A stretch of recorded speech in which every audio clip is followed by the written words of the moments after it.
আমার দেশের গণতন্ত্রকে হত্যা করে রক্ষী বাহিনী দিয়ে আমার দেশের রাজনীতিবিদদেরকে হত্যা করা হলো। তারপরে 1975 সালের এক নির্মম হত্যাকাণ্ডের মাধ্যমে আমার দেশের প্রেসিডেন্ট নিহত হলো। নতুন করে বাংলাদেশ পথ চলা শুরু করলো। অল্প কয়েকদিন আমরা গণতন্ত্রের স্বাদ পেলাম। এরশাদ সাহেব ক্ষমতায় এসে আবার স্বৈরশাসন কায়েম করলো। সেখান থেকে মুক্তির জন্য জামাত ইসলামীর দল সংগঠন নেতারা তত্ত্বাবধায়ক সরকারের আইন চালু করে এক নতুন নির্বাচনের ফর্মুলা দিয়ে 1991 সালে এক নতুন সরকার গঠিত হলো।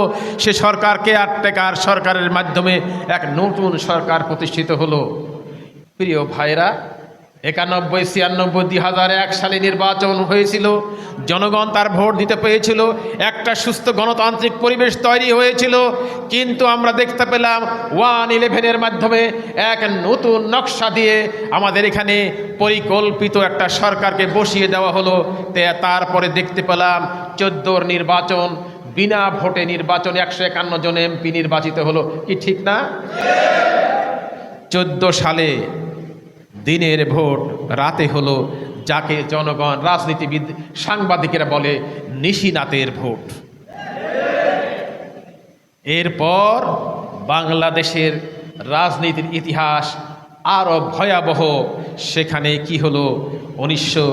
2024 সালের ভোট হলো। আমরা আর মামুরা, কোনো ক্যান্ডিডেট নাই, নিজেরাই সরকারি প্রার্থী, নিজেরাই বিরোধী দল।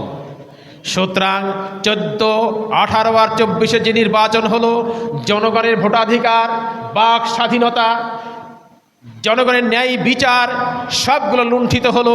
রক্ষী বাহিনী আগে ছিল 73 সালে, আর এখন র্যাবের মাধ্যমে, আমাদের আয়নাঘরের মাধ্যমে হত্যা গুম করে শেষ করে দেওয়া হলো আমার দেশের রাজনীতিবিদদেরকে, আমার দেশের আলেমদেরকে, আমার দেশের সুস্থ স্বাধীনতার পদ্ধতি থেকে আমরা পরিণত হলাম বিদেশের এক অঙ্গরাজ্যে।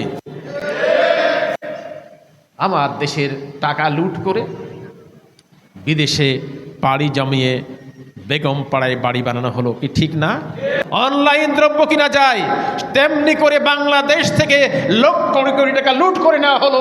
বাংলাদেশের ব্যাংকে শূন্য করে দেওয়া হলো। এই দুর্নীতির কারণেই, বিনা ভোটে ক্ষমতায় যাওয়ার কারণে তারা কি করলো?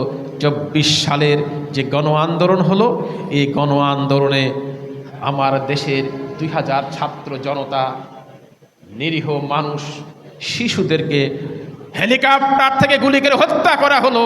তার বিনিময়ে আমরা এক নতুন বাংলাদেশ পেলাম 2024 সালের জুলাই আন্দোলনে, তাই না? 2000 লোকের শহীদের বিনিময়, 20,000 লোকের পঙ্গুত্বের বিনিময়ে আমরা এক নতুন বাংলাদেশ পেলাম, যাকে বলা হয় দ্বিতীয় স্বাধীনতা।